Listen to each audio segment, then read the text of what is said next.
First reading, Isaiah chapter 49 verse 8 to 15. Thus says Yahweh, at the time of my favor I have answered you, on the day of salvation I have helped you. I have formed you and have appointed you to be the covenant for a people, to restore the land, to return ravaged properties, to say to prisoners, come out, to those who are in darkness, show yourselves. Along the roadway they will graze, and any bare height will be their pasture.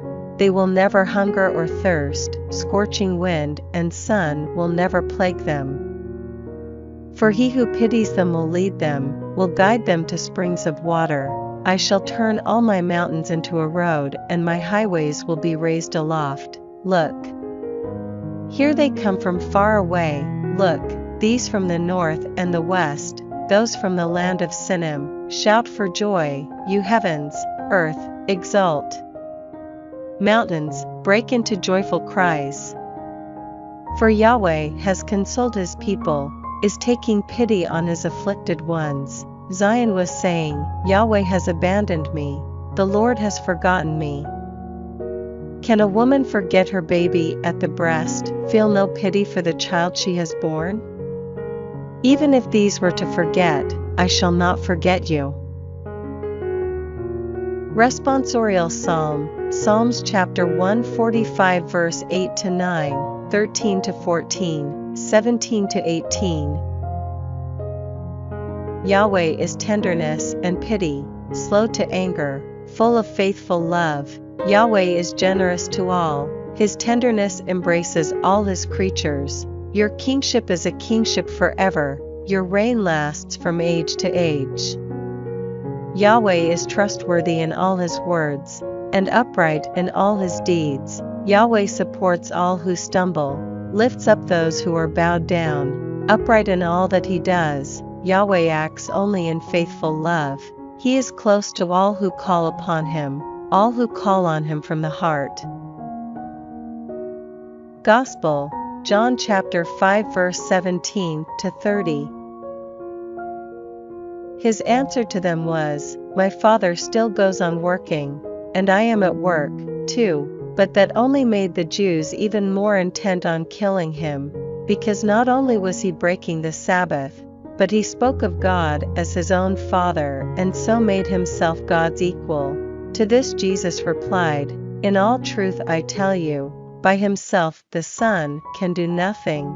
He can do only what he sees the Father doing, and whatever the Father does the Son does too, for the Father loves the Son and shows him everything he himself does.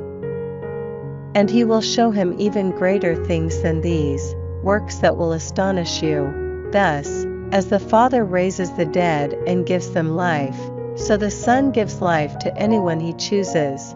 For the Father judges no one, he has entrusted all judgment to the Son, so that all may honor the Son as they honor the Father. Whoever refuses honor to the Son refuses honor to the Father who sent him. In all truth I tell you, whoever listens to my words, and believes in the one who sent me, has eternal life.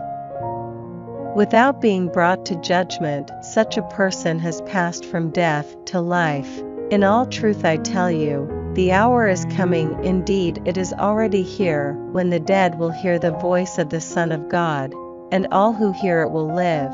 For as the Father has life in himself, so he has granted the Son also to have life in himself, and, because he is the Son of Man, has granted him power to give judgment.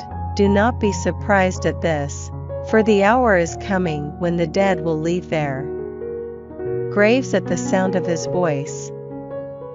Those who did good will come forth to life, and those who did evil will come forth to judgment. By myself I can do nothing, I can judge only as I am told to judge, and my judging is just, because I seek to do not my own will, but the will of him who sent me.